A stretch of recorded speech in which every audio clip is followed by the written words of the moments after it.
नमस्कार, VKB news में सुबह के प्राइम टाइम में आपका स्वागत है। अब रुक करते हैं आज की हेडलाइंस पर।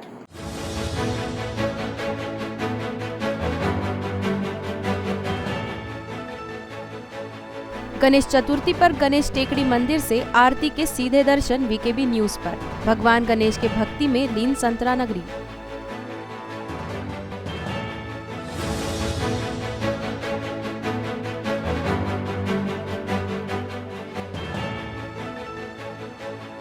नागपुर में लॉकडाउन नहीं लगेगा, पालक मंत्री ने लॉकडाउन स्थगित करने की घोषणा की।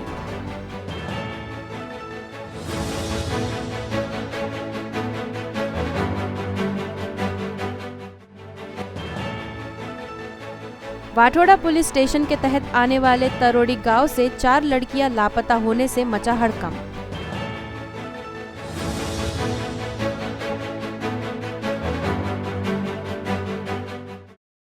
और अब खबरें विस्तार से।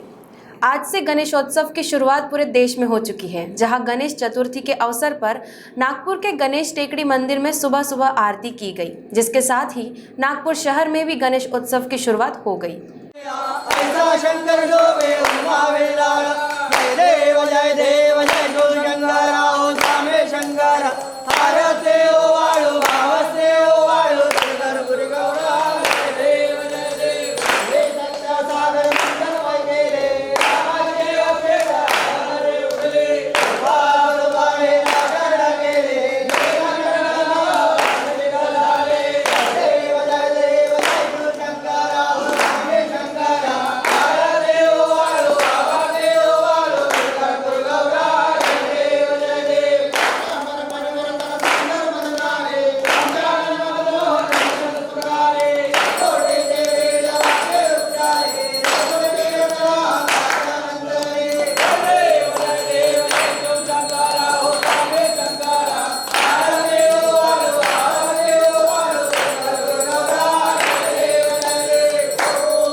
राज्य के ऊर्जा मंत्री एवं जिले के पालक मंत्री नितिन राउत ने स्पष्ट किया कि लॉकडाउन लगाने की जो घोषणा पूर्व में की गई थी, उसे वर्तमान में स्थगित कर दिया गया है। तब की परिस्थिति अलग थी, इसीलिए घोषणा करना पड़ा था, लेकिन अब स्थिति में काफी सुधार हो चुका है, अतः लॉकडाउन लगाने की जरूरत नहीं है। उन्होंने कहा कि सभी स्टेक होल्डर से बातचीत करने के बाद सर्वसम्मति से यह निर्णय लिया गया है। पालक मंत्री नितिन राउत ने कहा कि इसके पूर्व कोरोना केस बढ़ने के संकेत मिल रहे थे, जिसके कारण प्रशासन को मजबूरी में निर्णय लेना पड़ा था और घोषणा करनी पड़ी थी, लेकिन अभी स्थिति नियंत्रण में है। उन्होंने लोगों से संयम बरतने की अपील भी की और कहा कि त्योहार का आनंद उठाना चाहिए, न कि एक दूसरे को संकट में डालने जैसे कदम उठाने चाहिए। इसके लिए बाजार में नियमों का पालन सभी को करना चाहिए। प्रशासन भी चुस्ती दिखाएगा और जहाँ कहीं जरूरत होगी सख्ती से काम लेगा। महानगर पालिका आयुक्त राधाकृष्णन बी ने भी व्यापारियों को कहा है कि त्योहार के दौरान जो लॉकडाउन लगाने का विचार किया गया था, उसे स्थगित कर दिया गया है। यह दावा सरकार जगाओ वाणिज्य बचाओ संघर्ष समिति के पदाधिकारियों ने किया है। आयुक्त ने कहा है कि त्योहार के दौरान कोई गैर फायदा न उठाए, इसके लिए सख्ती जारी रहेगी। पालक मंत्री और महानगर पालिका आयुक्त की घोषणाओं का व्यापारियों ने एक स्वर में स्वागत किया। दरअसल व्यापारिक संगठन पिछले कुछ दिनों से नेता और प्रशासनिक अधिकारियों से निरंतर मिल रहे थे और त्योहार के दौरान लॉकडाउन लगाकर व्यापार को चौपट नहीं करने का आग्रह कर रहे थे। उनके प्रयासों को गुरुवार को सफलता मिल ही गई। गुरुवार को सरकार जगाओ वाणिज्य बचाओ संघर्ष समिति का दल महानगर पालिका आयुक्त से मिला। आयुक्त ने कहा कि केरल में त्योहार के दौरान काफी तेजी से कोरोना में वृद्धि देखने को मिली थी। इस कारण नागपुर में भी प्रतिबंध लगाने का विचार किया गया था। वाठोड़ा थाना अंतर्गत तरोड़ी गांव परिसर से अचानक 8 से 13 वर्ष की 4 लड़कियां लापता हो गई। इस घटना से पूरे परिसर में हड़कंप मच गया। एक साथ 4 बच्चियों के गायब हो जाने से पुलिस भी सकते में आ गई। सीपी सहित पूरी फौज काम पर लग गई और रात 11 बजे के दौरान बच्चियों को ढूंढ निकाला गया। तब जाकर अधिकारियों ने राहत की सांस ली। पुलिस से मिली जानकारी के अनुसार तरोड़ी गांव परिसर से अचानक 4 लड़कियां लापता हो गई। शाम 6 बजे के दौरान चारों अपने घर से निकल गई। काफी देर तक घर नहीं पहुंचने पर परिजनों को चिंता हुई। जांच पड़ताल में पता चला कि चारों लड़कियां परिसर से ऑटो में सवार हुई थी। इसके पहले ऑटो चालकों द्वारा रेलवे स्टेशन परिसर में नाबालिग से गैंगरेप किए जाने की घटना हो चुकी थी। इसलिए पुलिस आयुक्त अमितेश कुमार ने प्रकरण की गंभीरता को देखते हुए आसपास के सभी थानों और क्राइम ब्रांच के स्टाफ को खोज में जुटा दिया। खुद डीआईजी नवीन चंद्र रेड्डी और उपायुक्त अक्षय शिंदे थाने में मोर्चा संभाले हुए थे। आयुक्त लगातार वायरलेस पर खोज अभियान की जानकारी ले रहे थे। रात 11 बजे के दौरान चारों लड़कियां छापरू नगर परिसर में पुलिस को मिली। सभी घबराई हुई थी, इसलिए पुलिस ने बहुत संवेदनशीलता से काम लिया और परिजनों को बुलाकर लड़कियों से पूछताछ की। लड़कियां कब और कैसे छापरू नगर पहुंची, इसकी जानकारी देर रात तक ली जा रही थी। नागपुर शहर के बाहरी इलाकों में नागपुर सुधार प्रन्यास और अन्य सरकारी जमीनों पर कब्जा कर लेआउट डालकर गरीब नागरिकों से बेचकर धोखाधड़ी करने वालों पर कड़ी कार्रवाई करने के निर्देश पशु संवर्धन मंत्री सुनील केदार ने बैठक में दिए हैं। जिलाधिकारी कार्यालय में इस संदर्भ में हुई बैठक में जिलाधिकारी विमला आर, महानगर पालिका आयुक्त राधाकृष्णन बी, नागपुर सुधार प्रन्यास मनोज सूर्यवंशी, अतिरिक्त आयुक्त अविनाश कातड़े, निवासी उप जिलाधिकारी जगदीश कातकर वह अन्य अधिकारी उपस्थित थे। बैठक में भूमाफियाओं की धोखाधड़ी से पीड़ित नागरिक भी उपस्थित थे। पशु संवर्धन मंत्री सुनील केदार ने कहा कि किसी भी हालत में गरीबों का नुकसान नहीं होने देंगे। इस संदर्भ में रास्ता निकालने का निर्देश अधिकारियों को दिया। उन्होंने यह भी कहा कि किसी भी सरकारी जमीन पर अतिक्रमण न हो, इसके लिए नियमित जांच की जानी चाहिए। महानगर पालिका द्वारा राष्ट्रीय क्रीड़ा केंद्र व प्रशिक्षण संस्था को जमीन दी गई है, उसमें सुरक्षा दीवार बनाने का कार्य शुरू करने का निर्देश भी उन्होंने दिया। बैठक में क्रीड़ा केंद्र की जमीन पर तरोड़ी में कई पक्के मकान बन गए हैं, उनके योग्य पुनर्वास की मांग की गई। केदार ने क्रीड़ा संकुल परिसर के पक्के मकानधारों के पुनर्वास का पक्का आश्वासन दिया और इसके आगे किसी तरह का अतिक्रमण न हो, यह सुनिश्चित करने का निर्देश महानगर पालिका और नागपुर सुधार प्रन्यास के अधिकारियों को दिया। लंबे समय से पुलिस विभाग में अधिकारी अपने तबादले का इंतजार कर रहे थे। आखिर गुरुवार को गृह विभाग द्वारा तबादलों की सूची जारी की। इसमें राज्य भर के अधिकारियों में नागपुर के भी 3 अधिकारियों का समावेश है। पुलिस उपायुक्त जोन 2 विनीता साहू को एसआरपीएफ ग्रुप 5 दौंड भेजा गया, जबकि जोन 5 के उपायुक्त नीलोत्पल को मुंबई और विवेक मासाल को नागपुर में ही एसआरपीएफ ग्रुप 12 में कमांडेंट नियुक्त किया गया है। राज्य गुप्त वार्ता विभाग की उपायुक्त अनीता पाटिल को महाराष्ट्र पुलिस एकेडमी नासिक भेजा गया। प्राप्त जानकारी के अनुसार गृह विभाग की ओर से सूची जारी की गई। इसमें मुंबई की आर्थिक अपराध शाखा में कार्यरत उपायुक्त पराग मनेरे को नागपुर में राज्य उत्पादन शुल्क विभाग में बतौर अतिरिक्त अधीक्षक नियुक्त किया गया। नागपुर के पुलिस प्रशिक्षण केंद्र की प्राचार्य चेतना तिड़के शहर में बतौर पुलिस उपायुक्त आ रही है। उनकी जगह पर मुंबई एसटीएफ के उपायुक्त श्रीकांत परोपकारी को भेजा गया है। नागपुर में बतौर उपायुक्त ट्रैफिक और जोन 2 काम कर चुके धुलिया के पुलिस अधीक्षक चिन्मय पंडित को एक बार फिर नागपुर में नियुक्ति दी गई है। गढ़चिरौली के अतिरिक्त पुलिस अधीक्षक मनीष कलवानिया नागपुर शहर में उपायुक्त होंगे। नागपुर में एसआरपीएफ ग्रुप 13 के कमांडेंट पवन बंसोड़ को औरंगाबाद ग्रामीण में अतिरिक्त अधीक्षक नियुक्त किया गया है। नागपुर ग्रामीण के पुलिस अधीक्षक राकेश ओला को शहर में ही एंटी करप्शन ब्यूरो की जिम्मेदारी सौंपी गई है। ओला को नागपुर में काम करने का अनुभव है। उनकी जगह पर स्टेट इंटेलिजेंस डिपार्टमेंट के विजय मगर को भेजा गया है। नागपुर एंटी करप्शन ब्यूरो की अधीक्षक रश्मि नांदेड़कर को नागपुर गुप्त वार्ता विभाग में नियुक्ति दी गई है। वक्त हो गया एक छोटे से ब्रेक का, मिलते हैं एक ब्रेक के बाद। बाय। सब जानना चाहते हैं मेरा फेवरेट कलर, मेरा फेवरेट डेस्टिनेशन, मेरी फेवरेट डिश, पर कोई ये नहीं पूछता कि फेवरेट डिश मैं बनाती कैसे हूँ। अरे यार, जिसे टेस्टी खाना पसंद है वो अच्छे टेस्ट तक पहुँच ही जाता है। सुरुचि मसाले, खाने में हो रुचि तो घर लाइए सुरुचि। अपने सपनों की उड़ान भरने की इच्छा तो हर किसी की होती है, पर पंख भी तो मजबूत होने चाहिए जो देता है flywheel aviation academy. Flywheel aviation academy एक ऐसा इंस्टीट्यूट है जहां पर एयरलाइंस एंड एयरपोर्ट हॉस्पिटैलिटी और टूरिज्म मैनेजमेंट, साथ ही यहां campus interview, guidance by industry expert, practical training at airport, expert faculty, personal grooming जैसे कई सारे बेनिफिट्स आप पा सकते हैं। Flywheel aviation academy, 1 degree, 3 job opportunities. Flywheel Aviation Academy gives you a degree or diploma with a job. Flywheel Aviation Academy, 365 Gandhinagar, LAD College Square, beside Karnataka bank Nagpur. Break के बाद आपका स्वागत है। आर्किटेक्ट एकनाथ निमगड़े हत्या प्रकरण में कई बड़े लोगों के शामिल होने के कारण इसकी ठीक से जांच नहीं किए जाने तथा सीबीआई से जांच कराने की मांग कर उनके पुत्र अनुपम निमगड़े की ओर से हाईकोर्ट में याचिका दायर की गई। याचिका पर सुनवाई के बाद अदालत ने जांच सीबीआई को सौंप दी थी। गुरुवार को सीबीआई की ओर से 29 पन्नों की स्टेटस रिपोर्ट अदालत के समक्ष रखी गई। जांच में सीबीआई को कई अहम सुराग मिलने तथा आगे की कार्रवाई जारी रखने के लिए न्यायाधीश वीएम देशपांडे और न्यायाधीश अमित बोरकर ने सीबीआई को 6 सप्ताह का समय प्रदान किया।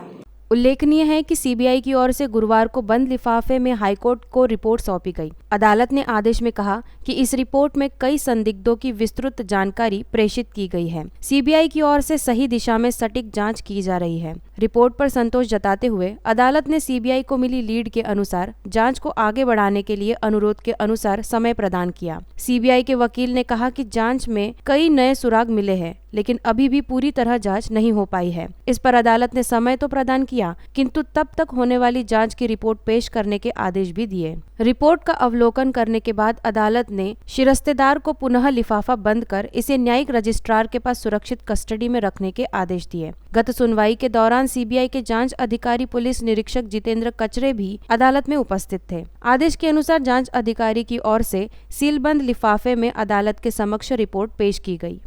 गणेशोत्सव के दौरान शहर में कोई अप्रिय घटना न हो, इसके लिए पुलिस विभाग ने कमर कस ली है। बड़ी संख्या में पुलिस बल तैनात किया गया है। चप्पे चप्पे पर पुलिस की निगरानी होगी। गुरुवार को पुलिस कमिश्नर अमितेश कुमार ने सभी जोन के अधिकारियों के साथ बैठक कर सुरक्षा व्यवस्था का जायजा लिया, साथ ही आवश्यक दिशा निर्देश भी दिए। पुलिस कमिश्नर अमितेश कुमार ने चर्चा में कहा कि सभी गणेश मंडलों के साथ बैठक हो चुकी है, उन्हें उचित दिशा निर्देश दिए जा चुके हैं। अब तक 800 गणेश मंडलों द्वारा पुलिस से अनुमति ली जा चुकी है। उन्हें साफ निर्देश दिए गए हैं कि स्थापना और विसर्जन पर कोई जुलूस न निकाले। इसके साथ ही गणेश पंडालों में भी भीड़ न लगने दे। ऑनलाइन दर्शन के लिए उपाय योजना करे। जो लोग नियमों का पालन नहीं करेंगे उन पर सख्त कार्रवाई की जाएगी। बंदोबस्त में शहर पुलिस के करीब 3500 अधिकारी और कर्मचारी तैनात रहेंगे। इसके अलावा 1000 होमगार्ड की भी तैनाती होगी। संवेदनशील इलाकों में बंदोबस्त के लिए सीआरपीएफ की एक कंपनी बुलाई गई है। महिलाओं के साथ कोई छेड़खानी न हो, इसके लिए सादी पोशाक में महिला और पुरुष कर्मचारियों को तैनात किया गया है। मंचलों पर पुलिस की विशेष नजर रहेगी। मुख्य बाजारों में पुलिस सीसीटीवी कैमरों के जरिए निगरानी करेगी। रास्तों पर किसी मंडल का पंडाल नहीं होगा। जो लोग आवाजाही अवरुद्ध करेंगे उन पर कार्रवाई की जाएगी। नागरिकों से अपील है कि कम से कम संख्या में बाजारों में जाए। कोविड-19 का संक्रमण कम हुआ है, लेकिन अब भी केस आ रहे हैं। ऐसे में सभी को अपनी और दूसरों की सुरक्षा का ध्यान रखना होगा। नागपुर शहर के अधिकांश हिस्सों में ट्रैफिक जाम की स्थिति को देखते हुए हाईकोर्ट की ओर से एक जनहित याचिका पर सुनवाई के दौरान पार्किंग प्लान तैयार करने के आदेश जारी किए थे। हाईकोर्ट की ओर से दिए गए आदेशों के बाद कई वर्ष बीत गए, लेकिन पार्किंग प्लान तैयार नहीं हुआ। वर्ष 2018 में अर्बन मास ट्रांजिट सिस्टम कंपनी को पार्किंग व्यवस्थापन और ऑन स्ट्रीट पार्किंग प्लान तैयार करने की जिम्मेदारी सौंपी गई थी। कंपनी की ओर से पार्किंग प्लान तैयार कर प्रत्येक जोन में पार्षदों के समक्ष प्रस्तुतिकरण किया गया, जिसमें पार्षदों की ओर से कुछ सुझाव दिए गए। इन सूचनाओं और सुझावों के अनुसार विस्तृत प्लान महासभा के समक्ष प्रस्तुत करने के निर्देश महापौर दयाशंकर तिवारी ने दिए। गुरुवार को कंपनी की ओर से संशोधित प्लान का प्रस्तुतिकरण महानगर पालिका आयुक्त के कक्ष में किया गया। अर्बन मास ट्रांजिट सिस्टम कंपनी के वरिष्ठ सलाहकार एस रामाकृष्णन और RM अलगाप्पन ने पावर पॉइंट प्रेजेंटेशन देते हुए बताया कि पार्किंग प्लान में चौराहों के विस्तार की कल्पना भी शामिल की गई है, जिस पर महापौर दयाशंकर तिवारी ने कहा कि सर्वप्रथम प्रायोगिक तौर पर एक चौराहे का विस्तार कर इसका आकलन करना चाहिए। साथ ही पार्किंग के संदर्भ में पार्षदों की सूचनाओं के साथ सभा में रखा जाना चाहिए। चूंकि पार्किंग को लेकर इसे पहले ही सभी जोन में पार्षदों को दिखाया जा चुका है, अतः अब प्राप्त सूचना के आधार पर प्रस्ताव तैयार होना चाहिए। महानगर पालिका आयुक्त राधाकृष्णन बी, अतिरिक्त आयुक्त दीपक कुमार मीना, मुख्य अभियंता प्रदीप खवले, अधीक्षक अभियंता अजय पोहेकर, ट्रैफिक इंजीनियर श्रीकांत देशपांडे उपस्थित थे। देश भर के शैक्षणिक संस्थानों को उनकी गुणवत्ता के अनुसार रैंकिंग प्रदान करने वाले नेशनल इंस्टीट्यूशनल रैंकिंग फ्रेमवर्क द्वारा जारी की गई सूची में विश्वेश्वरैया राष्ट्रीय प्रौद्योगिकी संस्थान VNIT को 54वां स्थान मिला है। इसके साथ ही देश के टॉप 100 संस्थानों में VNIT शामिल हो गया है। वहीं IIM नागपुर को 40वां स्थान मिला। इसके साथ ही कुछ अन्य कॉलेजों ने भी सूची में जगह बनाई है। केंद्रीय शिक्षा मंत्री धर्मेंद्र प्रधान द्वारा 2021 के लिए शैक्षणिक संस्थाओं की रैंकिंग जारी की गई। इसमें राज्य के 11 संस्थानों ने टॉप 100 में जगह बनाई है। विश्वेश्वरैया राष्ट्रीय प्रौद्योगिकी संस्थान को प्रौद्योगिकी संस्था में 54वां, प्रौद्योगिकी संस्था वर्ग में 30वां तथा आर्किटेक्चर संस्था वर्ग में 17वां रैंक मिला है। इसी तरह Indian institute of management Nagpur को प्रबंधन कैटेगरी में 40वां रैंक मिला। फार्मेसी संस्थाओं में कामठी की कोशिरी ताई भोयर फार्मेसी कॉलेज को 46वां रैंक मिला। वही कॉलेज कैटेगरी में इंस्टीट्यूट ऑफ साइंस को 61वां तथा इंस्टीट्यूट ऑफ फॉरेंसिक साइंस को 88 स्थान मिला। जबकि दत्ता मेघे मेडिकल कॉलेज को मेडिकल कॉलेज कैटेगरी में 34वां व डेंटल कॉलेज को 19वां स्थान मिला। नेशनल इंस्टीट्यूशनल रैंकिंग फ्रेमवर्क द्वारा 2016 से देश भर की शैक्षणिक संस्थाओं का मानांकन जारी कर रही है। इसमें संस्थाओं को 5 गुणवत्ता के आधार पर मानांकन प्रदान किया जाता है, जिसमें अध्यापन, शिक्षण, अनुसंधान और व्यावसायिक प्रैक्टिस, स्नातक परिणाम, आउटरीच और सर्वसमावेशकता व समयस्वक का समावेश होता है। विदर्भ के बिजली ग्राहकों पर बिल के 923 करोड़ रुपए बकाया होने से महावितरण की आर्थिक हालत खस्ता हो गई है। नागपुर विभाग के प्रादेशिक संचालक सुहास रंगारी ने सभी संबंधित मुख्य अभियंताओं, अधीक्षक व कार्यकारी अभियंताओं को निर्देश दिया है कि बकायेदारों से सख्ती से बिजली बिल की वसूली की सिवाय कोई चारा नहीं है। बिल वसूली में कोताही बरतने वालों पर कठोर कार्रवाई की जाएगी।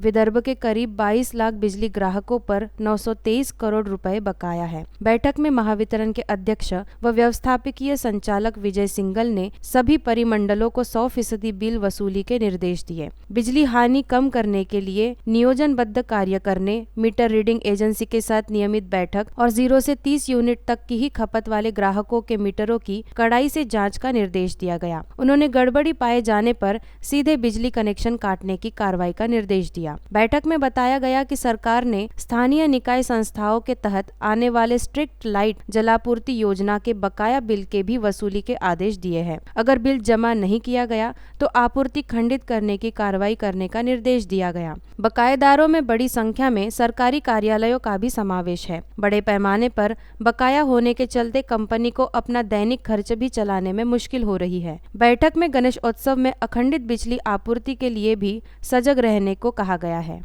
तो वीकेबी न्यूज में सुबह के प्राइम टाइम में अब तक के लिए इतना ही। आपसे फिर मुलाकात होगी, तब तक देखते रहिए वीकेबी न्यूज। नमस्कार।